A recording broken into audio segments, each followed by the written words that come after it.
बात करें आगे की खबरों की तो आपको बता दें कि गृह मंत्री अमित शाह 22 फरवरी को पटना आएंगे। किसान समागम में करेंगे शिरकत।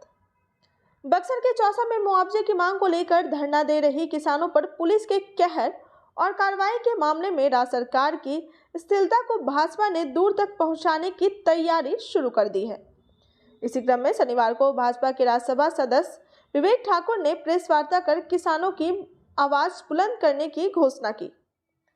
पत्रकारों से बातचीत में विवेक ठाकुर ने कहा कि प्रसिद्ध किसान नेता और समाज सुधारक स्वामी सहजानंद सरस्वती की कर्म भूमि रही बक्सर में किसानों के साथ बर्बर कार्रवाई के विरोध में 22 फरवरी को सहजानंद की जयंती पर पटना में किसान मजदूर समागम का आयोजन गांधी मैदान के पास स्थित बापू सभागार में किया जाएगा।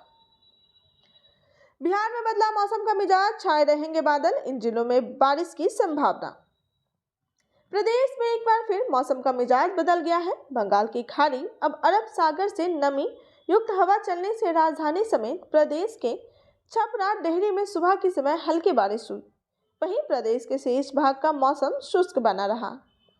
मौसम वैज्ञानिक के माने तो नमी युक्त हवा के कारण प्रदेश के पटना, गया, नालंदा, शेखपुरा, रोहतास, भभुआ, औरंगाबाद, अरवल, भागलपुर, बांका, जमुई, मुंगेर, खगड़िया में हल्की बारिश हो सकती है।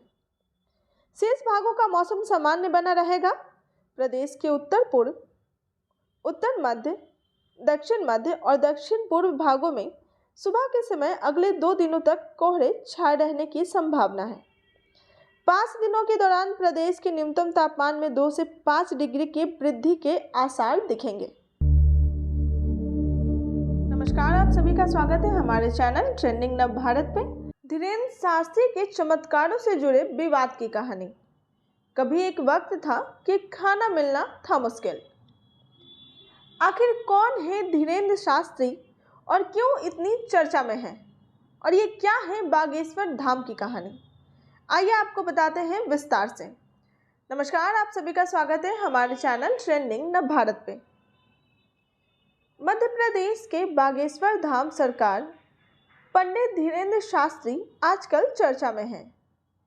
ये चर्चा नागपुर से शुरू हुई जब पंडित धीरेन्द्र शास्त्री पर अंधविश्वास फैलाने का आरोप लगा।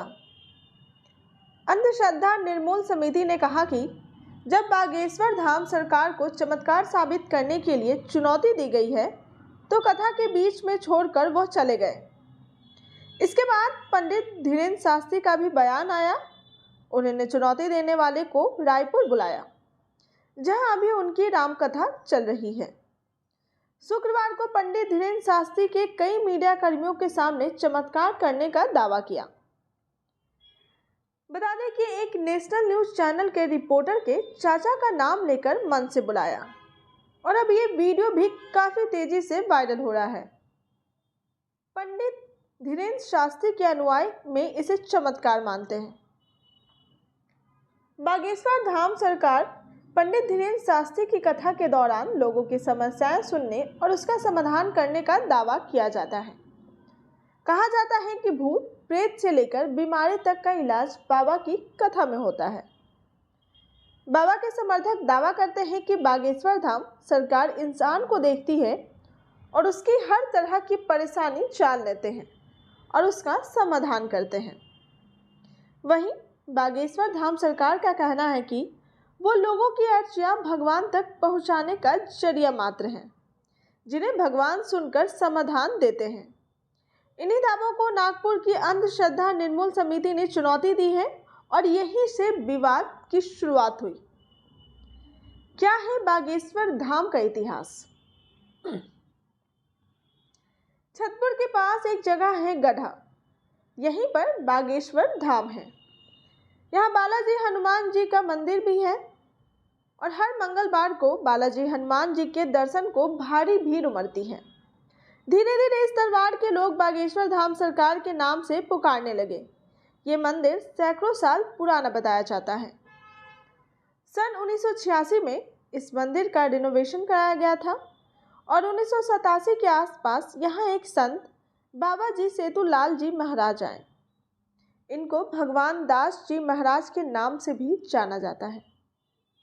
धाम के मौजूदा प्रमुख पंडित धीरेन्द्र शास्त्री भगवान दास की जी के महाराज के ही पौत्र हैं। इसके बाद 1989 के समय बाबा जी द्वारा बागेश्वर धाम में एक विशाल महायज्ञ का आयोजन किया गया। 2012 में बागेश्वर धाम की सिद्धपीठ पर श्रद्धालुओं की समस्याओं के 2012 में बागेश्वर धाम की सीट पीठ पर श्रद्धालुओं की समस्याओं के निवारण के लिए दरबार का शुभारंभ हुआ। इसके बाद धीरे धीरे बागेश्वर धाम के भक्त इस दरबार से जुड़ने लगे। दावा होता है कि यहां आने वाले लोगों की समस्याओं का निराकरण किया जाता है। आपको बता दें कि साईं बाबा पर दिया था इन्होंने विवादित बयान। बागेश्वर बाबा ने एक कार्यक्रम में कहा कि कोर्ट ने कहा है कि साईं बाबा सनातनी नहीं है और हिंदू नहीं है और शंकराचार्य जी से भी माफ़ी भी मांगी है। साईं बाबा भगवान नहीं है, इंसान कभी नहीं हो सकता है, राम राम है, हनुमान हनुमान है। वहीं एक रिपोर्ट के अनुसार धीरेन्द्र शास्त्री ने एक कार्यक्रम में साईं बाबा का नाम लिया और बिना कहा कि जब पूजा करने के लिए अपनी 33 कोटि देवी देवता है तो फिर किसी चांद मियाँ को पूजने की क्या ज़रूरत है। इन्हीं सब बातों को लेकर जो है विवाद जो है अब तूल पकड़ रहा है। तो फिलहाल हमारे इस रिपोर्ट में बस इतना ही। बाकी के लेटेस्ट अपडेट के लिए बने रहे ट्रेंडिंग नव भारत के साथ। अब तक हमारे चैनल को लाइक और सब्सक्राइब नहीं किया है तो इसे जल्द से जल्द लाइक और सब्सक्राइब कर लें।